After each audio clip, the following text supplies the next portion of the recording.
Donc on essaie de trouver aussi un juste équilibre, non seulement au niveau du corps, que le corps soit bien droit, qu'il ne penche pas trop à l'avant ni trop à l'arrière, mais aussi dans l'esprit, que l'esprit soit suffisamment détendu, mais pas trop non plus, pas trop relâché, pour qu'il colle bien à l'objet, à la respiration, et ne la perde pas.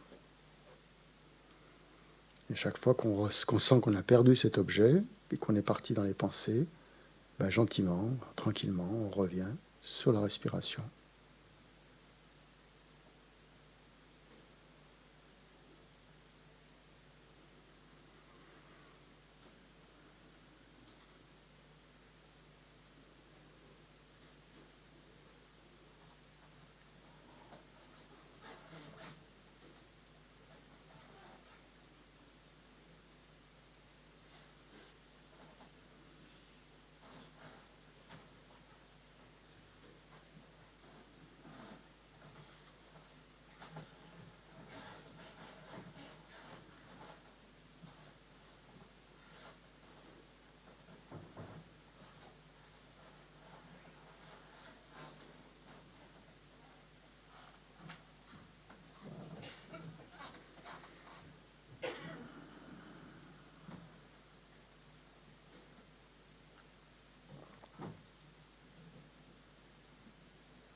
Donc vous essayez de laisser la respiration dans son état le plus naturel possible, sans essayer de la manipuler, sans faire quoi que ce soit.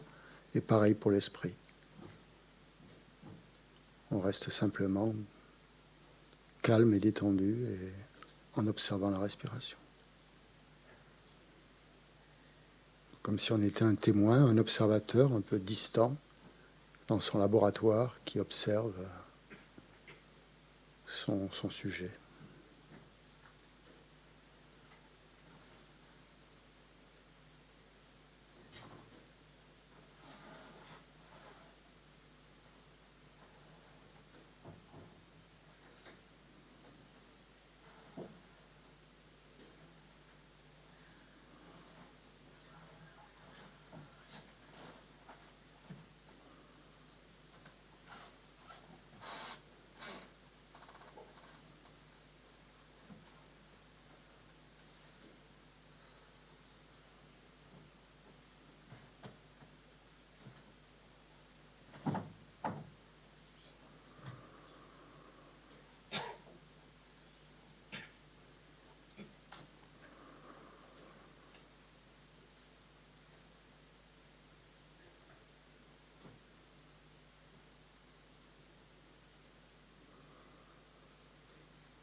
Vous pouvez vous concentrer aussi au niveau soit des narines, soit de l'abdomen, pour bien ressentir le souffle.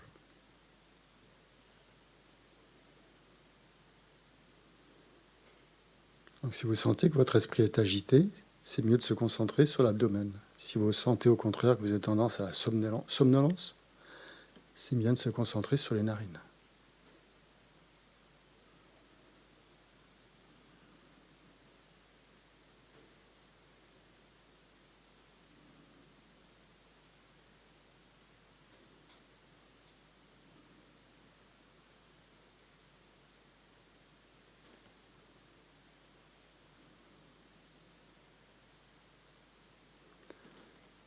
Donc vous pouvez observer combien l'esprit est lié au souffle.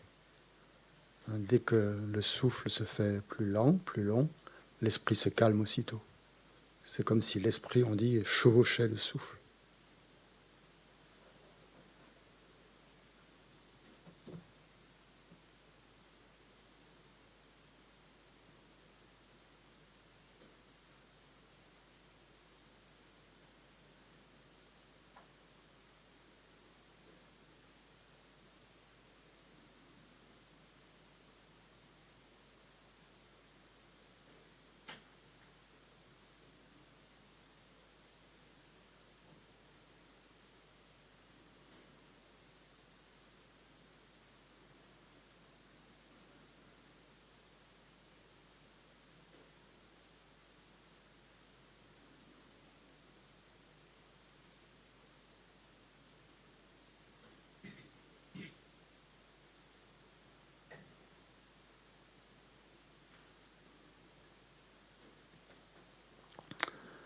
Donc observez bien ce lien qu'il y a entre, entre l'esprit et le souffle, à un niveau assez subtil.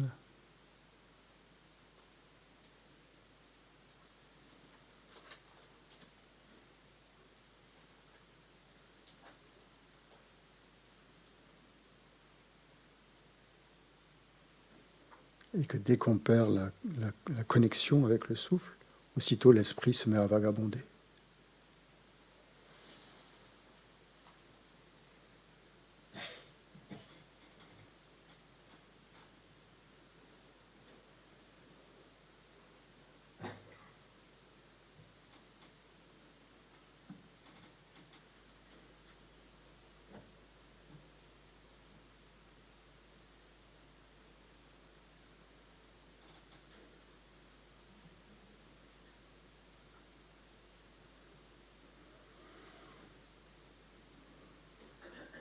Donc on découvre ainsi que chaque fois qu'on voudra calmer son esprit, il suffit d'amener sa concentration sur la respiration.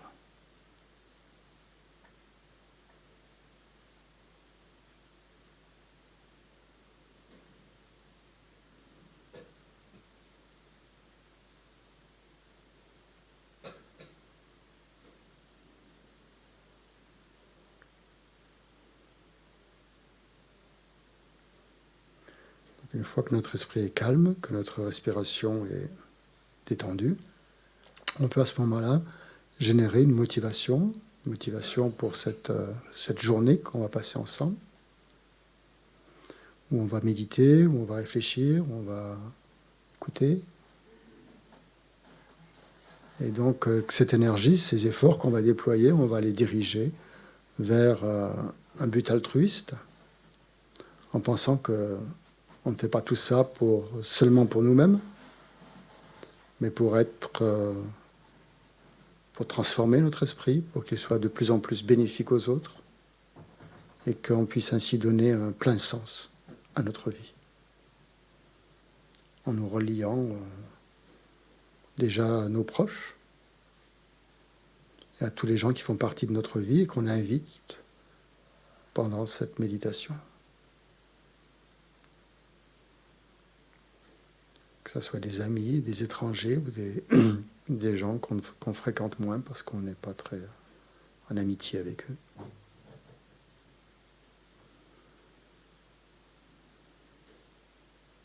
Donc tous ces gens-là auxquels on peut penser, on les invite.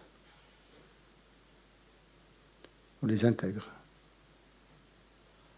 à notre pratique, à notre travail.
En se référant à ce qu'on a vu hier, à ce qu'on a, ce qu'on a compris hier, on se rappelle donc que l'esprit est cette clarté, sa définition, cette clarté qui fait partie de sa définition, et qu'il a ce pouvoir de tout connaître. Donc on essaie de ressentir ça, on essaie de ressentir cette luminosité intérieure qui est en nous, qui fait partie de notre nature même, de toutes nos perceptions. Et cette qualité de connaissance aussi que nous donne l'esprit.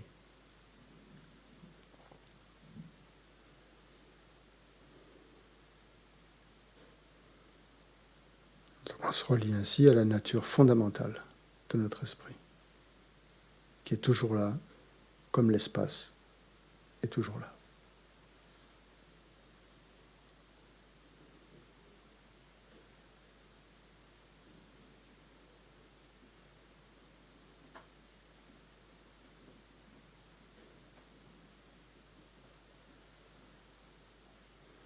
Et le deuxième point important qu'on a vu hier aussi, c'est cette continuité d'instant en instant,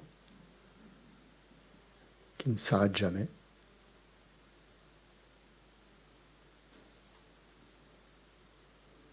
Que l'instant présent, donc, est l'effet de sa cause, qui est l'instant intérieur de l'esprit.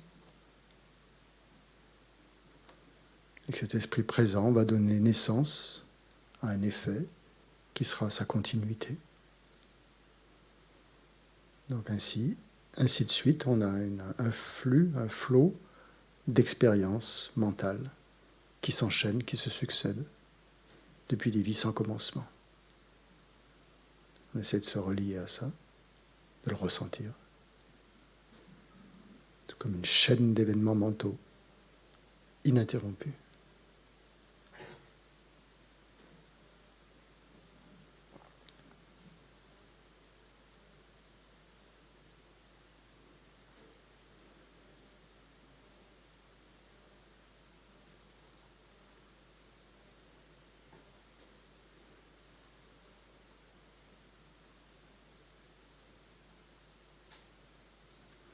Et sur cette chaîne d'événements mentaux, notre esprit y met un moi, un je.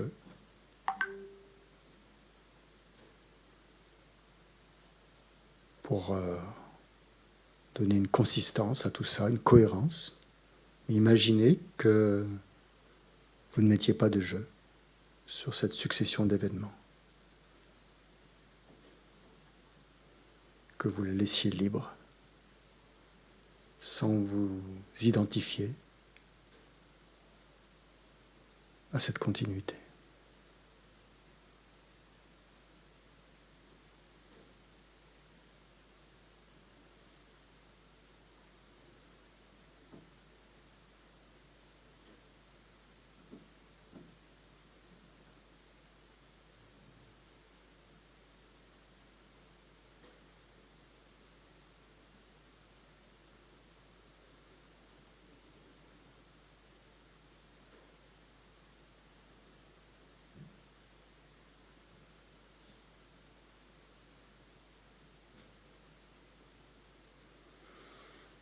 Bien. Donc on va commencer cette journée aujourd'hui par les prières qu'on récite au début des enseignements, les prières traditionnelles, qui sont dans le livret doré qui est sur votre table, à la page 73.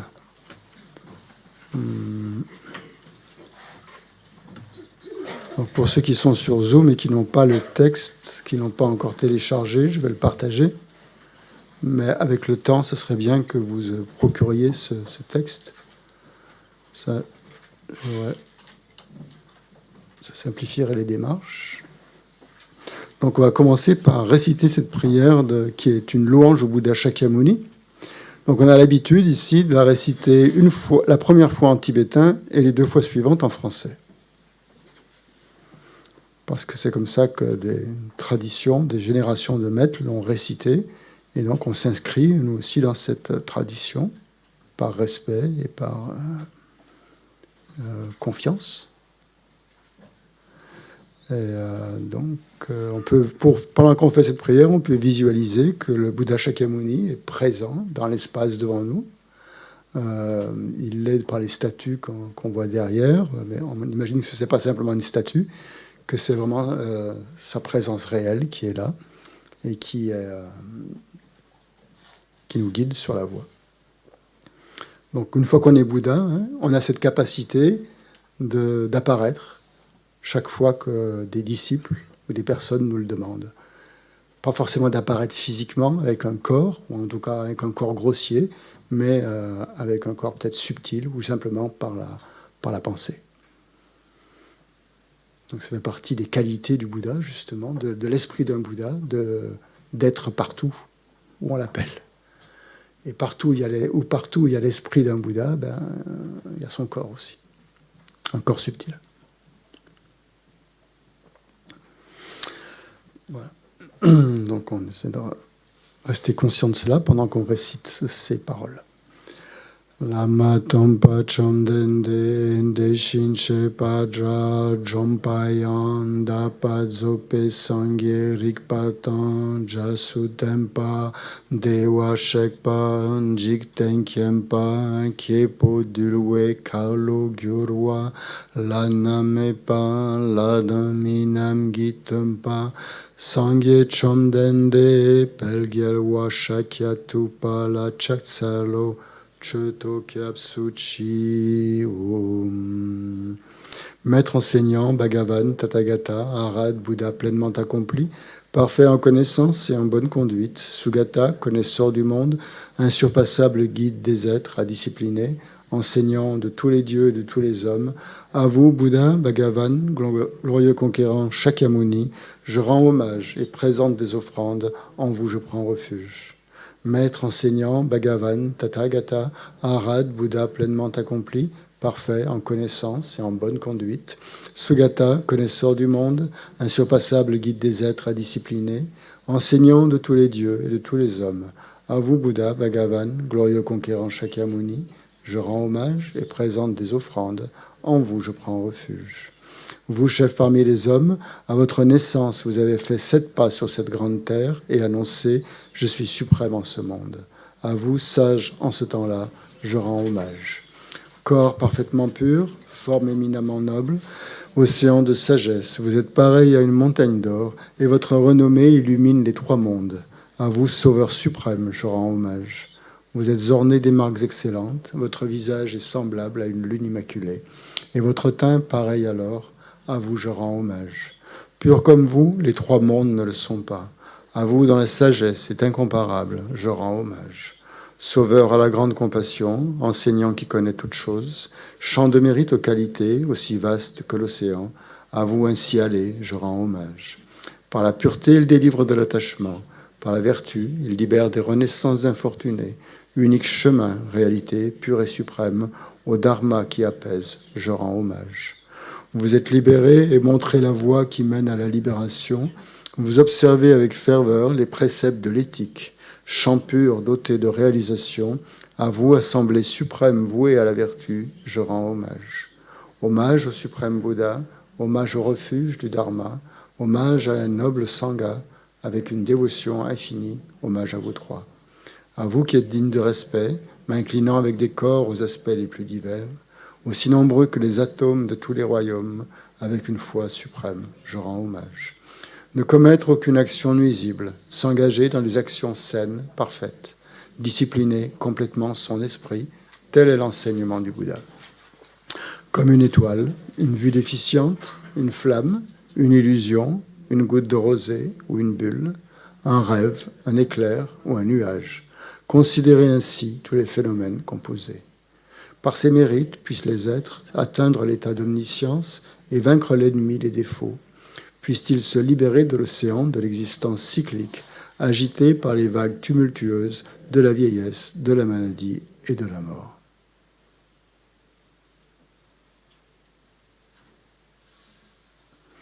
On va réciter ensemble maintenant le Sutra du cœur de la perfection de la sagesse, qui est donc un sutra, c'est-à-dire les paroles du Bouddha, les paroles transcrites du Bouddha, dans lequel il exprime ce que c'est que la sagesse, hein, ce que c'est que la vue de la vacuité.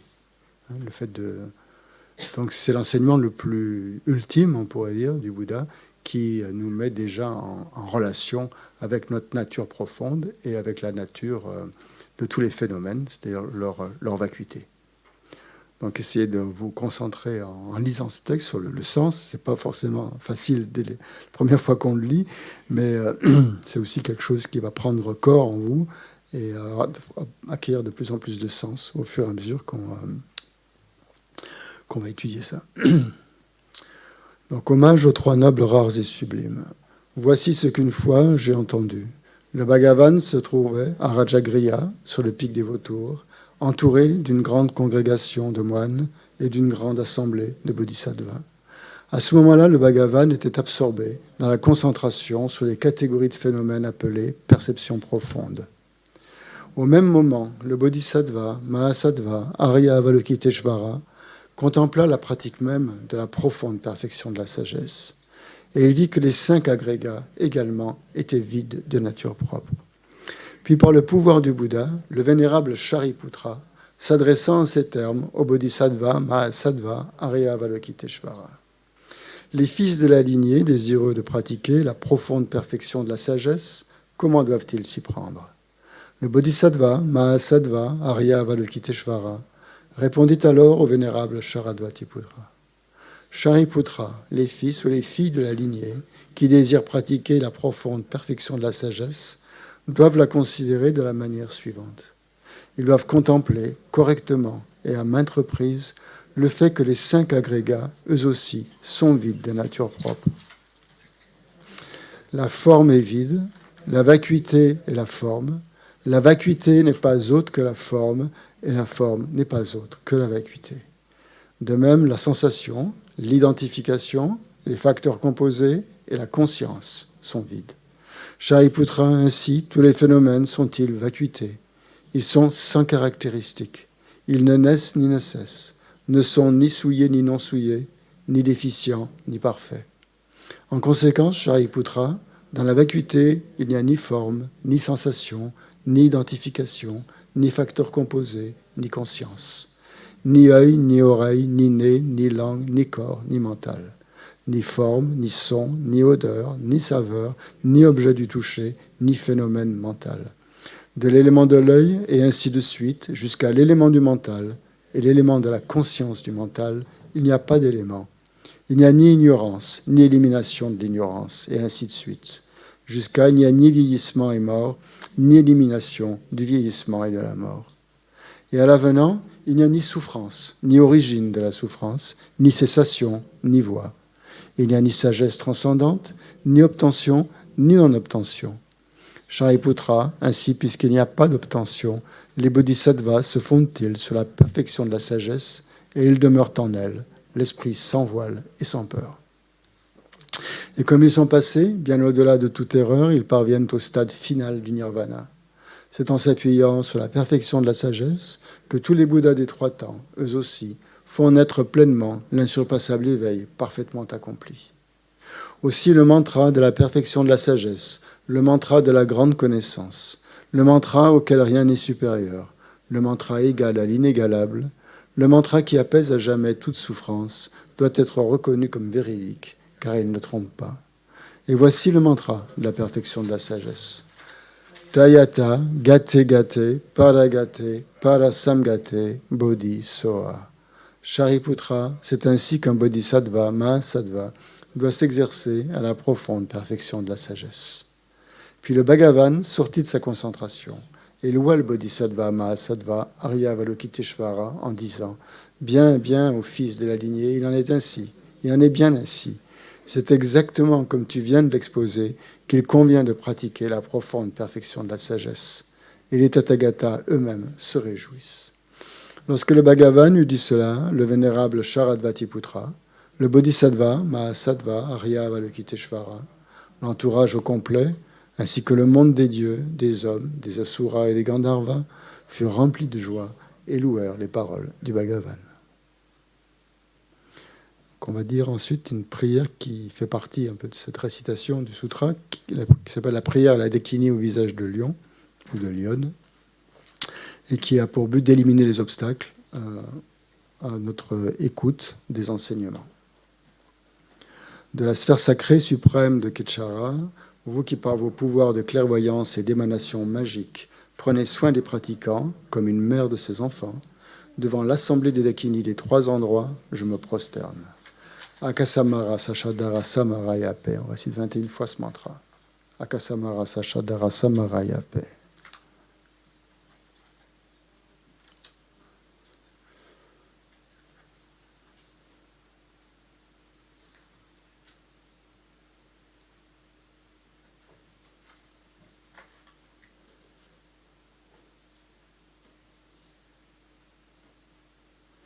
Akasamara Sachadara Samarayape. Tayata, Gate Gate, Paragate, Parasamgate, Bodhi Soa. Par les enseignements des 3 nobles, rares et sublimes, dotés du pouvoir de la vérité, que les obstacles soient évités, qu'ils soient chassés, qu'ils soient apaisés, que tous les ennemis et toutes les forces négatives contraires au Dharma soient complètement pacifiés. Chantim Kuru Soa. Puisse la multitude des 80 000 obstacles être dissipés, puissions-nous être séparés des conditions adverses au Dharma, puissent tous les plaisirs être en accord avec le Dharma, puisse le bonheur parfait et tout ce qui est de bon augure régner ici et maintenant. Ensuite, vous allez dans votre livre à la page, je crois que c'est 98, ça s'appelle « Courte offrande du mandala ». C'est ça ? Ouais. Voilà, donc on va offrir le mandala au Bouddha. Le mandala, c'est une représentation, comment on pourrait dire, circulaire de l'univers le plus beau, le plus magnifique possible, où tout est parfait du point de vue écologique et tout ce qu'on veut. Toutes les richesses y sont, et ça, c'est cet univers tel qu'on aimerait qu'il soit, on l'offre à tous les Bouddhas, pour que tous les êtres en profitent. Sashipa ki chun shing me to chari ra lenji nye de gem pandi sangye shintu Mite ruaye drokunanda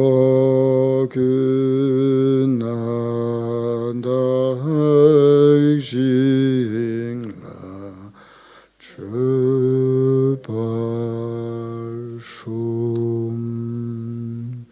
Maître pur, parfait et saint, des nuages de compassion qui se forment dans l'espace de votre sagesse, du Dharmakaya, veuillez répandre une pluie d'enseignements vastes et profonds, conformes exactement aux besoins de vos disciples. Idam Guru Ratna Mandala Kamniyatayami. La dernière prière, celle de refuge et bodhicitta. Donc on prend refuge dans les 3 joyaux et on génère la bodhicitta, l'esprit altruiste, avant l'enseignement. Sangye che danso ke che namla janchu badu dani kapsu chi daigi che nyen gi pet sonam ki drola penchir sangye drupa shum. Jusqu'à l'éveil, je prends refuge dans le Bouddha, le Dharma et la communauté suprême, la Sangha. Grâce au mérite réuni par l'écoute de l'enseignement, puisse-je devenir un Bouddha afin d'être bénéfique aux êtres. Jusqu'à l'éveil, je prends refuge dans le Bouddha, le Dharma et la communauté suprême, la Sangha. Grâce au mérite réuni par l'écoute de l'enseignement, puisse-je devenir un Bouddha afin d'être bénéfique à tous les êtres. Voilà, on peut commencer. Vous pensez que c'est pas moi qui enseigne, c'est le Bouddha. Vous m'entendez ? Oui, ça c'est sûr. Je m'en doute qu'il y a plein de mots que vous ne comprenez pas. Ça viendra.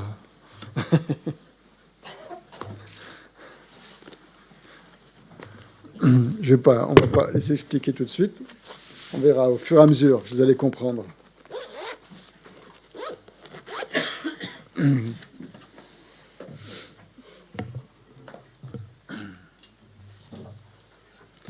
Bien, donc on va reprendre. On en était arrivé hier. Ça marche plus.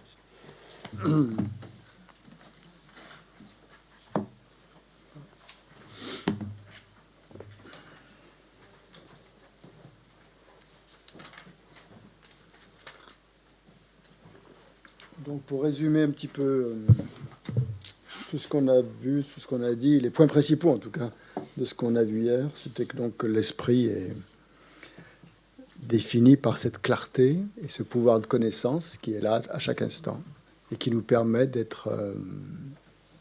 d'avoir toutes sortes d'expériences cognitives et avec les sens et avec le mental. Donc l'esprit aussi, on a dit que c'était une continuité sans commencement qui était régie par le principe de la causalité. Comme tous les phénomènes, qu'ils soient intérieurs ou extérieurs, tout fonctionne donc par ce principe de la causalité dans le bouddhisme. C'est ce principe dont fait partie le karma. Le karma, c'est une forme en fait de causalité. On ne peut pas dire que la causalité ce soit le karma, mais le karma participe de la causalité aussi.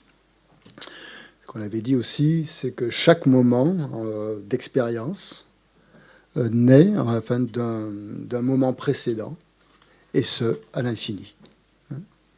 Donc sans début et sans fin. Donc il y a une continuité comme ça, d'instants de conscience, qui en fait définissent notre esprit, qui est complètement immatériel, qui n'est pas le corps. Donc l'instant présent, maintenant, dépend de l'instant immédiatement antérieur. Dans le jargon bouddhiste, on appelle ça la cause immédiate. La cause immédiate de l'esprit, c'est le moment antérieur à l'esprit présent. On dit qu'il y a trois causes pour l'esprit. La cause immédiate, je vous donne les termes un petit peu, ça vous me donnera un peu de vocabulaire. Donc la cause immédiate, c'est ça, c'est cet instant antérieur. Il y a la cause qu'on appelle la cause objective ou objectale, c'est-à-dire il y a un objet. Pour qu'il y ait un sujet, c'est-à-dire pour que l'esprit sujet, il faut qu'il y ait un objet. S'il n'y a pas d'objet, il n'y a pas de sujet, forcément. Cet objet peut être physique ou il peut être mental. Ça peut être des pensées, si on observe ses pensées. Donc, la cause de l'esprit aussi, c'est un objet. S'il n'y a pas d'objet, il n'y a pas d'esprit. Il y a toujours un objet. Quand on regarde quelque chose, quand on pense à quelque chose, quand on écoute quelque chose, il y a toujours un objet. Et c'est ça qui est une des causes aussi de l'esprit. Donc ça, c'est la deuxième cause. Et donc cause immédiate, cause objective, on va dire. Et l'autre, c'est la cause dominante ou la cause souveraine. Souveraine ou dominante, c'est un peu la même chose. On trouve ces deux termes dans la terminologie bouddhiste. C'est en fait l'organe qui permet cette rencontre entre l'esprit et l'objet. Si vous écoutez un son, ce sera l'organe auditif. Ce sera le sens auditif ou la conscience auditive. Si vous regardez une photo, ça sera la conscience visuelle qui va permettre ça, qui est l'organe visuel, la vue en fait. Donc il faut qu'il y ait ces trois causes. Et si c'est juste l'esprit qui observe les pensées, à ce moment-là, l'organe, ça sera l'esprit, en quelque sorte. Donc il y a en fait ces trois causes qui permettent à l'esprit de fonctionner, si vous voulez. Une cause immédiate, l'événement intérieur, une cause objective et une cause souveraine ou dominante.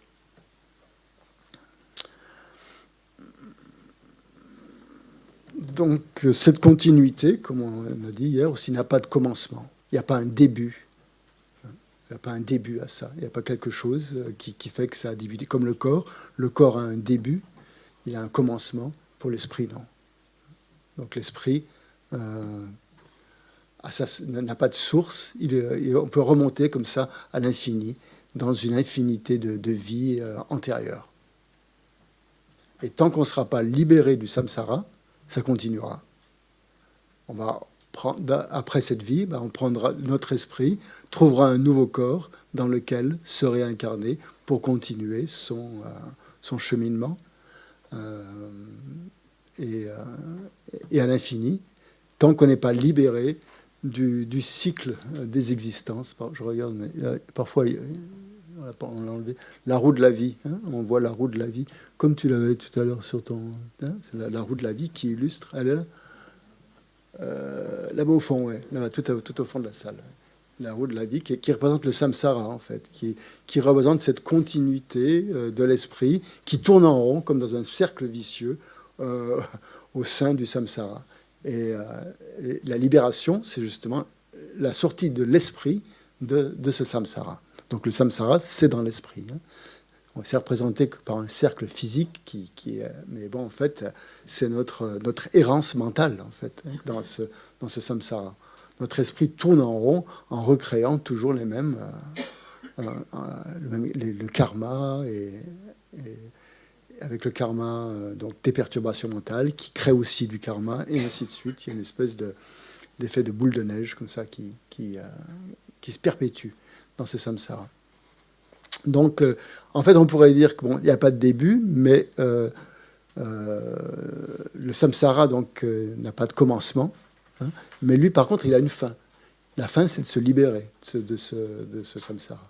Hein, si on se libère du samsara, le samsara prend fin. Hein, donc lui, c'est pas une prison définitive. C'est une prison dont on peut se libérer. Mais l'esprit, lui, par contre, même une fois libéré, il continue. Hein, c'est-à-dire, quand vous atteignez à la libération, au moment où votre esprit, qu'est-ce qu'il faut pour atteindre la libération? Mais il faut voir la vacuité. Hein, bon, ça, on va en parler. On en reparlera. Je veux juste vous montrer qu'est-ce qui va permettre, justement, quelle est la cause qui va permettre d'atteindre la libération? C'est de voir la vacuité de tous les phénomènes. Et une fois que votre esprit a perçu la vacuité, à l'instant suivant, eh bien, il sera libéré du samsara. Et ainsi de suite, comme ça, il va perdurer. L'instant suivant, ce sera un esprit libéré. Mais ce sera toujours l'esprit. Ce sera toujours, entre guillemets, votre esprit ou votre continuité mentale, si vous voulez. Bon, c'est plus juste de l'appeler continuum mental, on le dit aussi. C'est un terme qu'on utilise, qu'on trouve beaucoup dans le jargon bouddhiste, qui est un autre mot, mais qui fait référence aussi à l'esprit, mais pas à l'esprit pas à l'esprit fondamental, hein, comme on l'a vu, la nature, mais dans cette continuité d'instant en instant. Donc, quand on parle de la continuité de l'esprit d'instant en instant, on utilise un autre terme en tibétain et qu'on traduit par continuum mental. Hein. Donc, quand vous entendez ce mot continuum mental, ça veut dire qu'on parle de l'esprit, bien sûr, mais on y fait référence dans sa continuité d'instant en instant, sans fin, sans début et sans fin. Et donc ce continuum mental passe de vie en vie. Donc tant que vous n'êtes pas libéré du samsara, tant que vous n'avez pas compris la vacuité, ou perçu directement la vacuité en tout cas, parce qu'on peut la comprendre la vacuité, intellectuellement, c'est pas si difficile. Après, il s'agit de la percevoir directement. Ça, c'est plus difficile. Mais une fois que votre esprit a perçu la vacuité, il est libéré du samsara, hein, quand il a perçu directement la vacuité. Et l'instant suivant, c'est un esprit libéré qui continue à évoluer. Mais pas dans le samsara. Il va évoluer ailleurs. On va peut-être appeler ça le nirvana, si vous voulez. Hein. On parle du samsara et du nirvana. En fait, le nirvana, c'est rien d'autre que cette atteinte de la libération. C'est un esprit qui s'est libéré des contraintes du karma et des perturbations mentales qui tournent comme ça dans l'esprit. Ça, c'est clair? Donc cette continuité mentale n'a pas de commencement, n'a pas d'origine. Donc, qu'est-ce qui différencie en fait une continuité d'une autre? On pourrait se poser la question. Ma continuité mentale et votre continuité mentale n'est pas la même. Hein. On a chacun en fait sa continuité mentale. Il n'y a pas un esprit où il y aurait un seul continuum mental dans lequel tous les esprits seraient intégrés. Ni dans le samsara, ni en dehors du samsara. Chaque esprit, même quand on est Bouddha, c'est une continuité mentale, c'est un continuum mental qui se poursuit jusqu'à l'atteinte de la libération, et plus encore, jusqu'à l'atteinte de l'éveil. On fait une distinction, je vous le dis tout de suite, entre la libération et l'éveil dans le bouddhisme. La libération, c'est une forme de libération individuelle, où on est libre du samsara, on s'est libéré. L'éveil, c'est encore plus loin. pourrait dire. C'est l'état de Bouddha, où on n'est pas seulement libéré pour soi-même, mais on est apte à faire le bien de tous les êtres. C'est-à-dire non seulement on est libéré de la prison, mais en plus on libère tous les autres prisonniers de la prison. Donc c'est un état qui est plus altruiste, on va dire, plus complet, hein, que la libération. Mais la libération, c'est une étape, évidemment. C'est une étape, mais c'est pas la fin. C'est pas une fin en soi. Donc, qu'est-ce qui différencie une continuité d'une autre? Votre continuité et la mienne, par exemple. Hein, parce qu'on n'a pas la même continuité, on n'a pas le même continuum mental. Hein. Je ne m'appelle pas comme vous, on a tous un nom différent, on met tous un nom sur cette continuité mentale. Et tu es bien d'accord avec ça, hein, qu'on a tous une continuité mentale.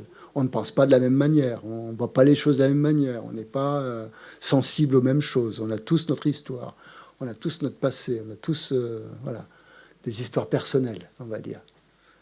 Pourquoi? Qu'est-ce qui fait que c'est différent? Oui, bravo. C'est le karma, exactement. C'est la loi du karma. Des actions que l'on a créées dans nos vies antérieures, des actions mentales, hein, disons, des intentions mentales qui ont amené des paroles, qui ont amené des actes. Ces intentions mentales qui ont amené des paroles et des actes ont laissé des empreintes, ont imprégné notre continuum mental, comme si ça avait semé des graines. Et le karma fait que certaines graines mûrissent, ont déjà mûri, sont en train de mûrir ou vont mûrir. Donc c'est pour ça que la purification qu'on a faite hier soir, la pratique de Vajrasattva, elle a pour but d'éliminer les graines négatives qui ne sont pas encore mûres. Celles qui sont déjà mûres, on ne peut pas faire grand-chose. Hein. Elles sont déjà là, c'est déjà ce qu'on est actuellement. Donc ça, on ne peut pas les éliminer, on est ce qu'on est. Hein. On vit comme on vit, on a nos pensées. Tout ça, c'est le mûrissement des graines karmiques qui a lieu maintenant. Ça, on ne peut rien faire. Mais par contre, on peut agir sur des graines futures pour éviter qu'elles mûrissent. Et donc le but de la pratique de Vajrasattva, le sens profond, hein, de cette pratique, c'est ça. C'est justement d'éviter que ce mûrissement de graines karmiques qui se trouve dans notre esprit, mûrissement de graines négatives. Les graines positives, on a bien envie qu'elles mûrissent, hein, et qu'elles nous amènent du bonheur. Mais les graines négatives, qui sont source de souffrance, on n'a pas envie qu'elles mûrissent. Donc on les élimine, on les purifie. Hein, et on demande à Vajrasattva de nous aider en cela.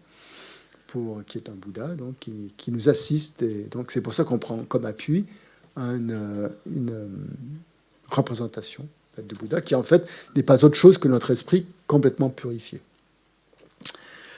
Donc, voilà, c'est ce fonctionnement, en fait, invisible, hein, qui est là, sous-jacent, hein, comme inconscient, en fait, hein, de notre esprit, qui a lieu, en fait. Il y a sans arrêt des graines karmiques qui mûrissent. Sans arrêt, sans arrêt.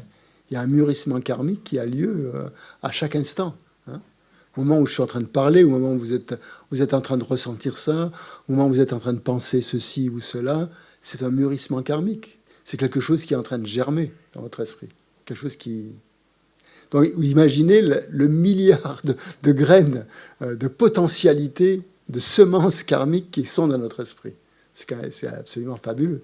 C'est comme ça qu'explique donc justement le continuum mental, quand on explique le continuum mental dans le bouddhisme, c'est ce flux constant donc de mûrissement karmique qui a lieu à chaque instant.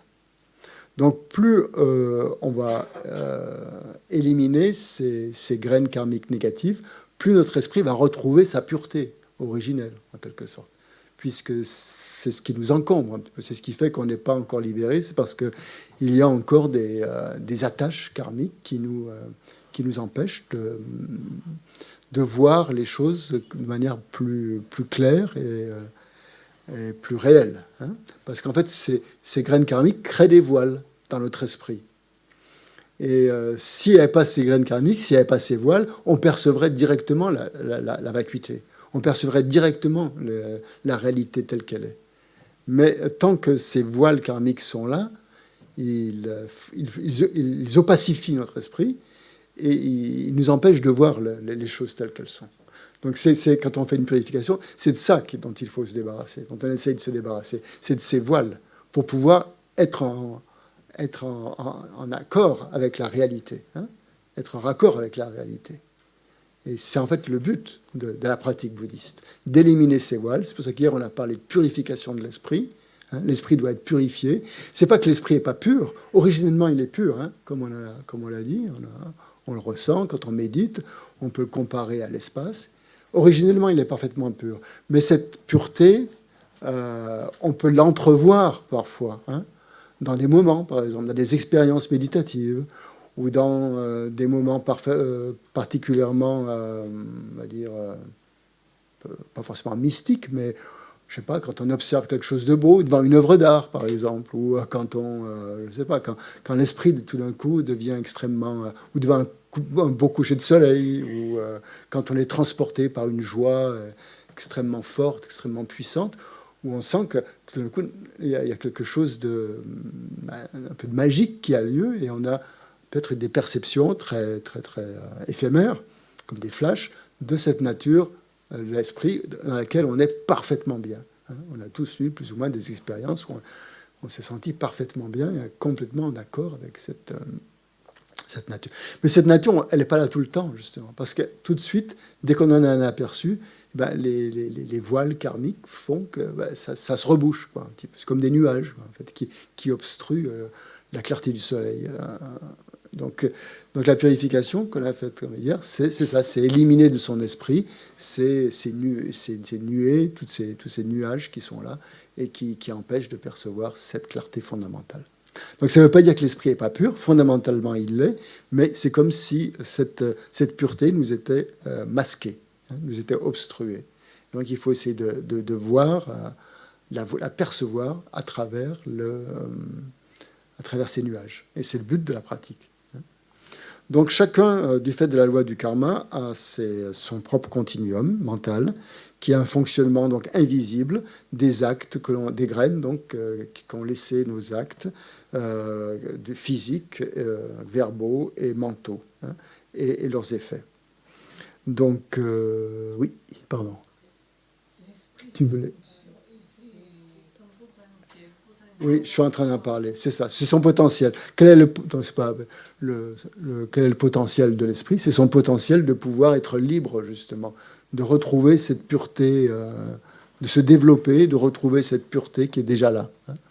Donc en fait, c'est une bonne question que tu poses, parce que potentiel, on a l'impression qu'il y a quelque chose qu'il faut qui se développe pour atteindre la bouddhéité. Et que tant que ce potentiel ne s'est pas développé, eh ben, on n'y arrivera pas. C'est une façon de concevoir le potentiel. On peut le concevoir comme ça. Et une autre façon de concevoir ce potentiel, c'est qu'il est déjà là, pleinement réalisé, en fait. Et il suffit de le reconnaître. Donc en fait, ça dépend du sens que l'on met dans ce mot potentiel. Soit c'est un potentiel en voie de développement, et là le développement il peut prendre des siècles, tant qu'il est. À quel moment est-ce que l'esprit va être pleinement développé? On ne sait pas. Ou alors l'autre façon de le voir, c'est que l'esprit est déjà pleinement développé, hein, mais que ce plein développement de son potentiel, il est masqué. Il n'est pas apparent, hein, il reste sous-jacent. Voilà. Donc on peut voir ça de ces deux manières. Dans les deux cas, donc, la purification donc, permet justement de percevoir, soit de développer ce potentiel, si on pense que c'est un potentiel qui se développe, soit de permettre que ce développement soit le plus rapide possible, soit de permettre la purification permet de révéler ce potentiel qui est déjà pleinement, qui est déjà parfait. Hein. Donc, pour revenir sur le karma, donc, qui est juste pour donner une définition du karma, qu'est-ce que c'est? Donc, le karma, c'est à la fois l'acte et l'intention d'agir. Hein. C'est-à-dire, j'ai dit que l'acte était l'intention. Bon, c'est pas complètement juste. C'est à la fois l'acte. Karma veut dire acte, hein, en sanskrit. C'est un terme tout simplement qui veut dire sanskrit, qui veut dire acte en sanskrit, ou action. Mais bon, après, on met des connotations toujours un peu négatives sur le karma, qui sont pas forcément là, qui ne sont pas là au niveau du sens bouddhiste. Hein. C'est simplement un acte qui soit un acte mental. Donc, c'est plutôt un acte mental où il y a une intention d'agir. Hein. Donc, le karma, c'est à la fois ça. C'est ces deux choses. C'est l'acte et l'acte que l'on accomplit, hein, mais qui a été accompli aussi avec une intention. Et donc, c'est ça qui est...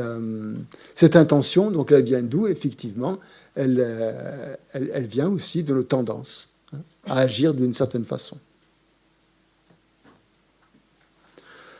Donc, maintenant, pour comprendre... Le but dans le bouddhisme, c'est de comprendre l'esprit, c'est de comprendre le fonctionnement de l'esprit. Donc ça, c'est sa définition, ses caractères généraux, sa nature. Et ensuite, c'est de comprendre comment comprendre notre esprit pour essayer justement d'éviter dorénavant de continuer à créer des actions négatives qui sont source de souffrance. Et plus on va comprendre l'esprit, ben plus on va être vigilant, plus on va être attentif à éviter de nuire aux autres, par exemple, et à soi-même, par voie de conséquence. Hein. Parce que dès que quelque chose est négatif pour les autres, ça l'est aussi forcément pour nous-mêmes. Donc, sur quoi on va s'appuyer pour comprendre l'esprit? Eh ben, on va s'appuyer sur ce qu'on perçoit de l'esprit. Hein. Donc, en méditation, on peut s'appuyer sur cette conscience fondamentale qui est toujours là, c'est sûr, mais bon. Mais le reste du temps, qu'est-ce qu'on perçoit de l'esprit? Eh ben, on perçoit des facteurs mentaux qui s'élèvent comme ça. C'est-à-dire de la jalousie, de la colère. Certains sont positifs, d'autres sont négatifs. De l'amour, de la compassion, toutes ces choses qui sont en fait la dynamique de l'esprit et qui sont sécrétées, on pourrait dire, par le karma, en fait. Donc, le karma, en fait, va alimenter, créer, sécréter des pensées ou des attitudes mentales ou des facteurs mentaux. Alors, il y a plusieurs termes, on les appelle facteurs mentaux ou événements mentaux, et qui sont de différents ordres, hein. Soit négatifs, soit positifs, soit neutres. En gros, tout ce qui se passe dans notre esprit peut rentrer dans 3 catégories, soit négatif, soit positif, soit neutre. Donc là, quand on parle des facteurs mentaux négatifs, on fait surtout référence à ce qu'on appelle les 3 poisons, c'est-à-dire l'attachement, l'aversion et l'ignorance. Ça, c'est la classification la plus simple, la plus basique, hein, des facteurs perturbateurs ou des poisons mentaux. Hein. C'est la classification en 3. Après, il peut y avoir une classification en 6 où on ajoute... Qu'est-ce qu'on ajoute? On ajoute l'orgueil, on ajoute le doute. La colère, c'est l'aversion, c'est pareil. La jalousie, elle fait partie des facteurs qui sont liés, qui sont secondaires, hein, pas des principaux. Les 3 principaux, donc c'est attachement, colère et ignorance. Et ensuite, on ajoute l'orgueil, le doute et les vues fausses, les vues erronées. Hein, toutes les vues erronées, par exemple le fait de concevoir un jeu là où il n'y en a pas, hein, sur ces agrégats par exemple. Quand on a parlé des agrégats tout à l'heure dans le Sutra du cœur, on a parlé que les agrégats étaient vides. Qu'est-ce que c'est que les agrégats? Bon, ça on en parlera aussi plus loin. En fait, c'est juste le corps et l'esprit. Hein. On parle de 5 agrégats, mais bon, en fait, on pourrait les résumer, les ramener juste au corps et à l'esprit. C'est-à-dire qu'on est fait d'un agrégat, des agrégats mentaux et des agrégats physiques. Et c'est ça qui nous constitue. Et sur ces agrégats, eh bien, on met un jeu. Bon, parce que d'où ça vient, ça? Pourquoi est-ce qu'on met un jeu? Pourquoi est-ce qu'on met un moi sur ce corps et son esprit? Ça, c'est le karma aussi. Hein. C'est l'ignorance qui a créé du karma.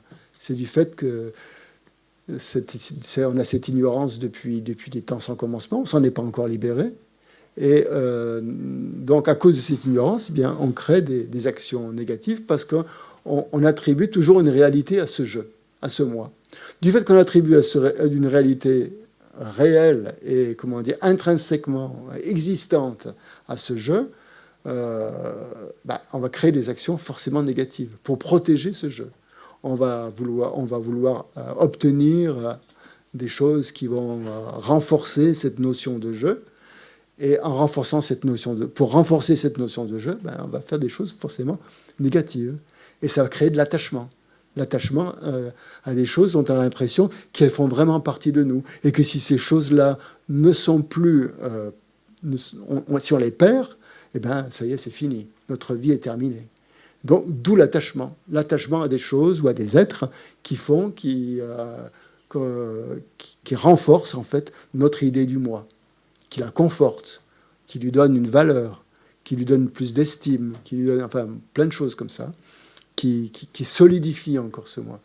Et inversement, tout ce qui va nuire à cette notion de moi, tout ce qui va lui la menacer peut-être, hein, cette notion de moi, eh bien, ça va générer en nous de la colère. Ça va générer en nous de l'aversion.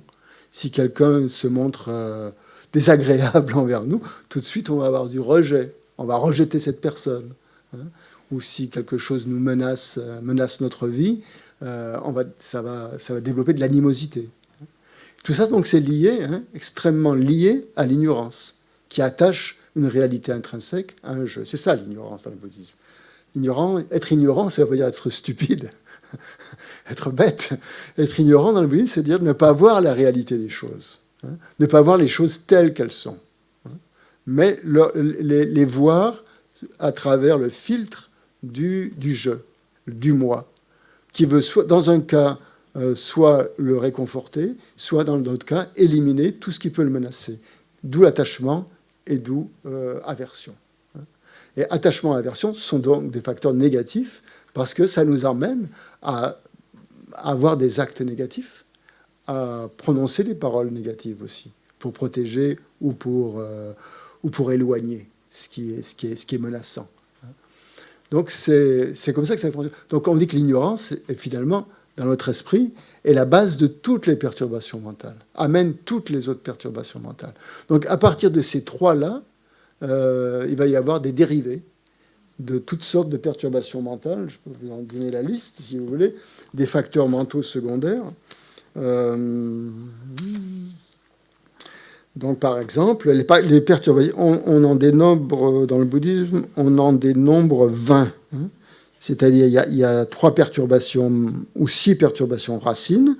Et en plus, il y a les perturbations secondaires qui sont sécrétées par ces perturbations racines. C'est-à-dire que l'attachement va donner naissance à d'autres perturbations secondaires. La colère, l'aversion va donner naissance à d'autres perturbations secondaires. L'ignorance aussi. Et si on met les 3 ensemble, alors encore plus. Hein. Donc, par exemple, les perturbations mentales liées à l'aversion, ça va être la colère, ça va être la rancune, ça va être l'hypocrisie, l'animosité, la jalousie, l'avarice, la duperie, la dissimulation, la suffisance, la violence, l'absence de dignité, l'absence de considération, la léthargie, l'excitation, l'absence de foi, la paresse, l'oisiveté, l'oubli, la négligence et la distraction. Donc voilà les 20 facteurs mentaux secondaires. Bon, ça, vous devez les apprendre par cœur pour la prochaine fois. Ouais. Donc, toutes ces perturbations, c'est ce qu'on appelle les perturbations mentales. Hein, on a traduit le terme, je vous donne le terme sanskrit, parce que parfois vous allez le trouver comme ça dans les textes bouddhistes. Ça s'appelle, on dit les kleshas. Les kleshas. Quand on parle des kleshas, ce sont ces perturbations mentales qui gravitent dans notre esprit, qui s'élèvent comme ça dans notre esprit. On verra après pourquoi elles s'élèvent. C'est intéressant aussi d'analyser pourquoi elles s'élèvent. Donc, déjà, prendre connaissance de ce qui a lieu dans notre esprit. C'est comme ça qu'on apprend à connaître son esprit. C'est-à-dire que plus on va méditer, plus on va être attentif à ce qui se passe dans notre esprit, et plus on va voir ces choses-là apparaître. Hein. Alors, comment est-ce qu'on les voit ? Bon, donc, je n'ai pas fini. Klesha, donc, pour le sanskrit, et pour le mot tibétain, c'est Ngönmong. Bon, c'est un peu compliqué à dire.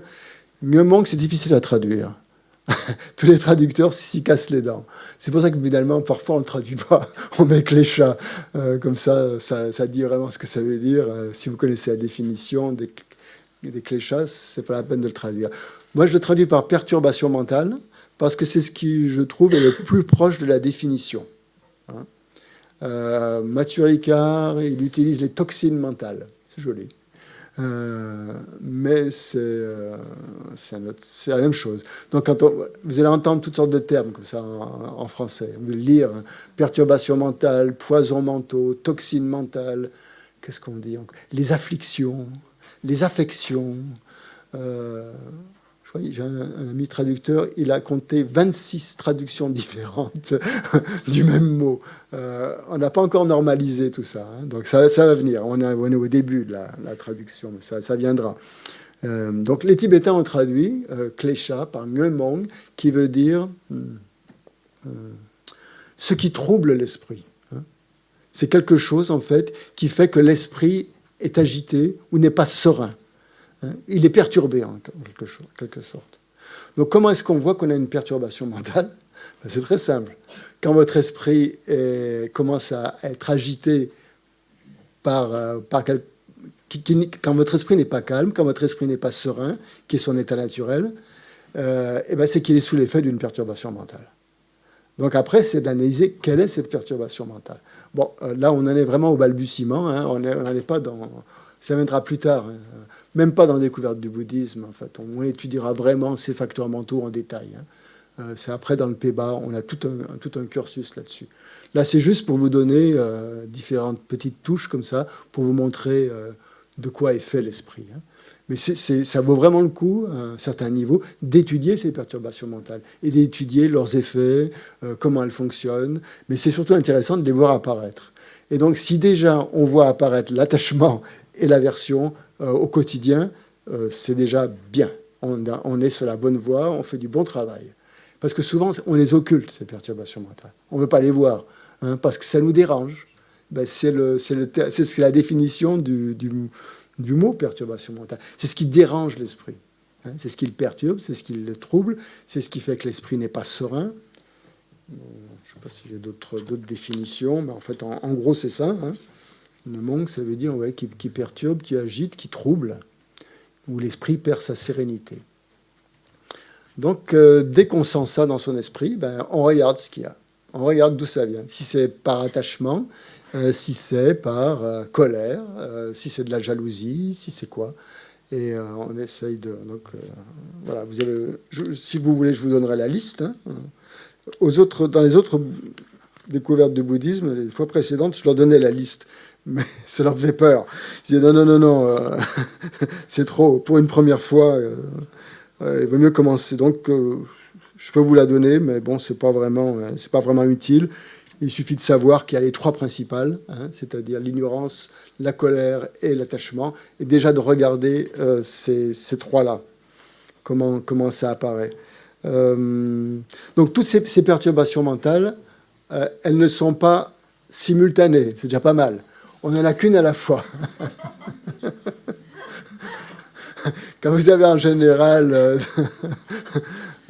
mais elles se succèdent très vite. Hein, parce que la jalousie, par exemple, peut donner lieu à la colère. Et en général, donne lieu à la colère, la jalousie. C'est très lié. Hein. Mais en même temps, au moment où vous avez la jalousie, vous n'avez pas la colère. Mais ça va arriver tout de suite après.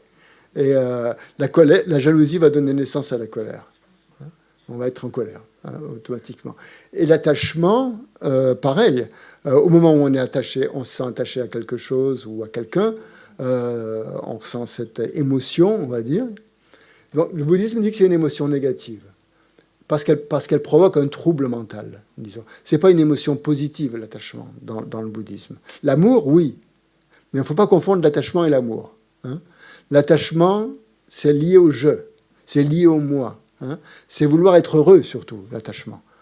Et puis si l'autre peut nous aider à être heureux, tant mieux.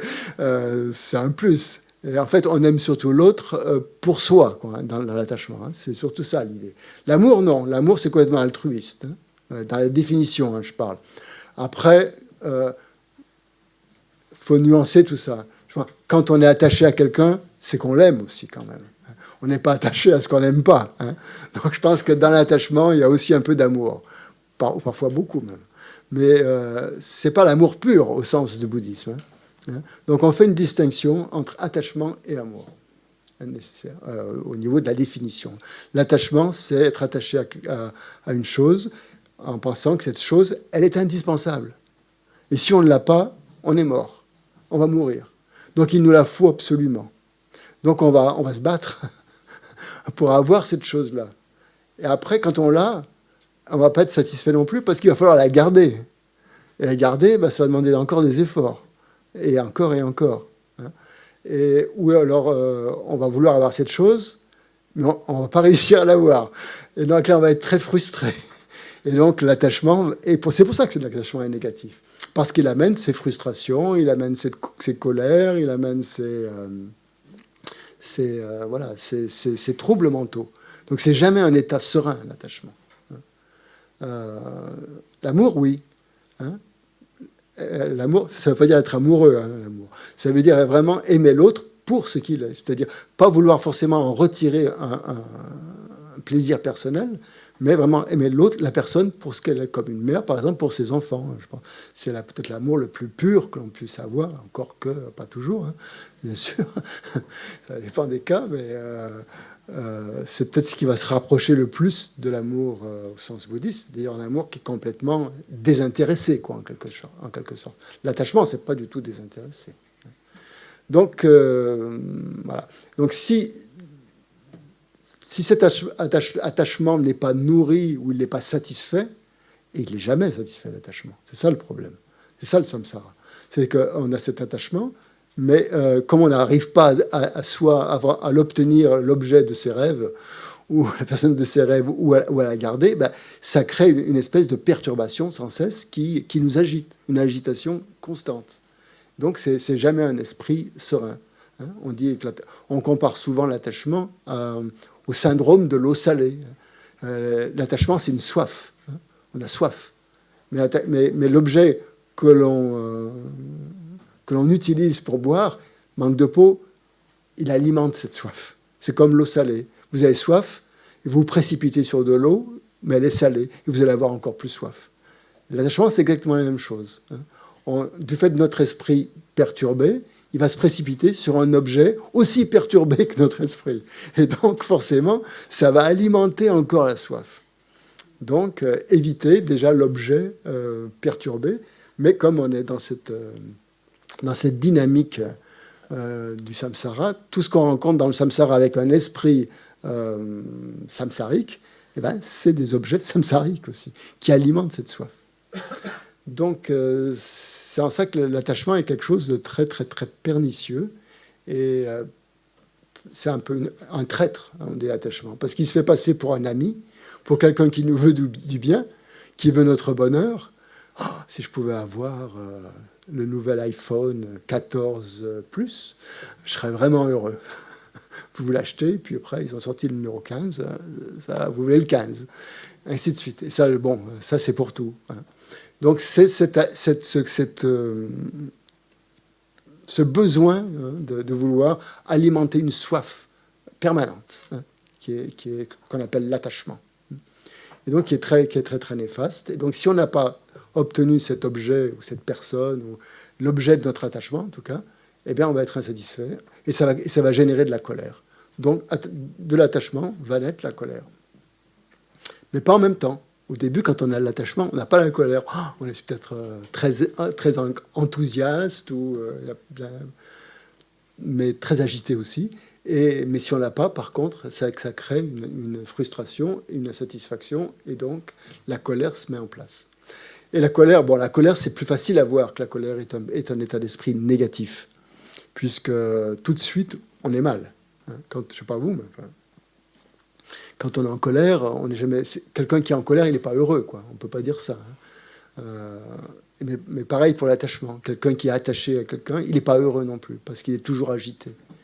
Mais pour la colère, c'est encore plus fort. Parce que la colère va carrément déformer notre visage. Va nous donner des allures extrêmement agressives, peut-être. Nous faire proférer des paroles extrêmement agressives. Et non seulement perturbe notre esprit, mais perturbe aussi l'esprit des autres aussi. Donc c'est très, très néfaste, la colère. Alors, dans la psychologie, on dit qu'il faut laisser sortir ces colères, il faut les exprimer, il faut les sortir, il faut les exprimer. Le bouddhisme ne dit pas ça. il dit plutôt d'observer la colère. Pas de la réfréner, hein, parce qu'elle ressortira d'une manière ou d'une autre, mais de la comprendre, de l'analyser, de la voir, hein, et de prendre surtout en considération son effet destructeur, son effet négatif, son effet pervers, hein, de la colère. Et si au moment où on est en colère, on prend une seconde pour voir que la colère est quelque chose de très négatif, de très pervers, ça réduit la colère déjà. Donc c'est le premier conseil qui est donné à quelqu'un qui se met en colère, c'est de penser aux effets négatifs, hein, de la colère. Et ça, ça l'atténue, hein, tout de suite. Donc, je reprends le fil. La colère, donc, c'est ce qui est, enfin, de toute évidence, donc, c'est négatif parce que ça nous perturbe. Et donc, la psychologie, la psychologie occidentale, donc, a tendance à vouloir dire aux patients d'exprimer leur colère pour la sortir. Et dans le bouddhisme, on ne dit pas ça parce que le fait de sortir la colère, ça continue, ça entretient une habitude. C'est-à-dire, ok, vous allez sortir votre colère, mais vous allez toujours la sortir, votre colère. Ça va être votre tendance, ça va devenir votre tendance fondamentale. C'est-à-dire, au lieu de calmer votre colère, vous allez l'exprimer, vous allez l'exprimer. Une fois que vous l'aurez exprimé, vous allez continuer à l'exprimer. Ça sera votre manière d'agir. Ça deviendra votre comportement d'exprimer la colère. Et ça, c'est sans fin. Ça, c'est sans fin. Si vous commencez à exprimer votre colère, vous l'exprimerez toujours. Parce que vous allez vous sentir fort. Ah ben, j'ai bien fait de montrer que je suis quelqu'un, de ne pas me laisser faire, de ne pas me laisser marcher sur les pieds. Oui. Et ainsi de suite. Après, même une toute petite situation, très minime, va vous déclencher de la colère et vous exprimerez votre colère. C'est sans fin. Et donc, le bouddhisme dit c'est pas vraiment une bonne attitude d'exprimer la colère pour cette raison-là. C'est-à-dire parce que ça va l'alimenter, en fait. Ça va la nourrir. Ça va lui donner de plus en plus de force. Et vous vous en débarrasserez jamais.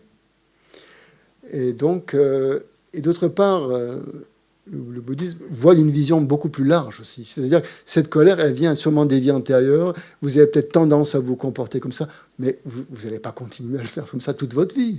Arrêtez. Essayez de développer des attitudes plus positives. Vous avez peut-être encore des vies suivantes à faire. Essayez d'arrêter maintenant cette colère et d'avoir une attitude beaucoup plus positive.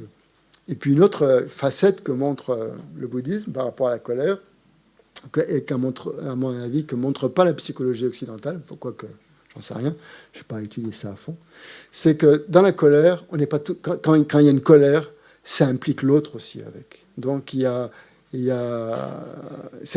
pas que soi-même qui est en colère. Ça amène beaucoup de désagréments dans l'esprit de la personne contre laquelle on est en colère. Et ça la perturbe, c'est très nuisible pour l'autre aussi, et pas seulement pour soi-même. Donc c'est une double nuisance, on pourrait dire. C'est nuisible à soi-même et c'est nuisible aux autres. Mais l'attachement aussi, hein. C'est nuisible pour soi-même et c'est nuisible pour les autres aussi. Parce que quand on est très attaché à quelqu'un, déjà on n'a pas un comportement très normal, et l'autre, on le ligote, quoi. On l'empêche de vivre aussi. Donc c'est pas très bien non plus. Donc c'est ça aussi l'effet pernicieux des perturbations mentales, c'est qu'elles nous emprisonnent, mais elles emprisonnent aussi les autres dans nos perturbations mentales, dans notre colère, dans notre jalousie, dans notre attachement. Donc voilà l'intérêt aussi d'observer ces perturbations mentales, c'est pour les éliminer. C'est pour que notre esprit retrouve plus de sérénité. Donc on les observe, donc on regarde son esprit, dans quel état il est. Il faut de temps en temps, le plus souvent possible, pas seulement quand on est en méditation, mais dans nos activités quotidiennes. Regarder, observer si notre esprit est agité, s'il est troublé par une de ces perturbations mentales. Les perturbations mentales, disons, sont... il ne faut pas confondre perturbation mentale et facteurs mentaux. Hein. Quand je parle... attention. Perturbation mentale, c'est toujours négatif.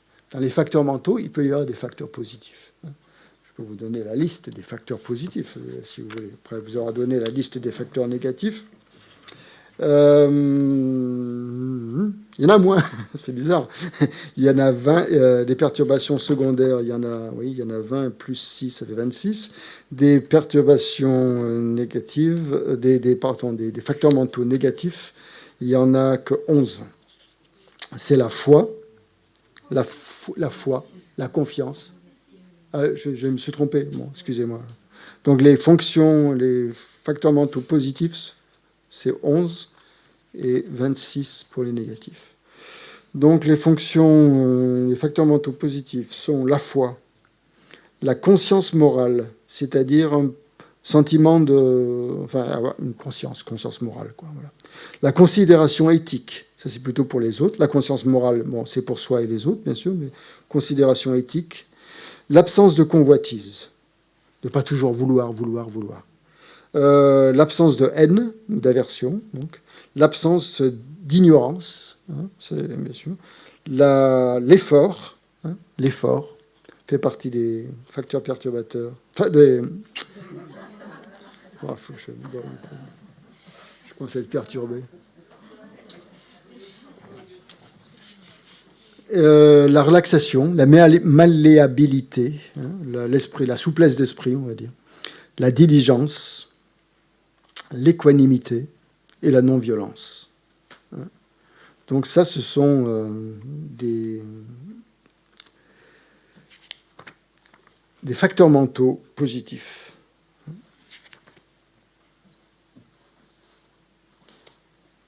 Peut-être c'est le moment de faire une pause.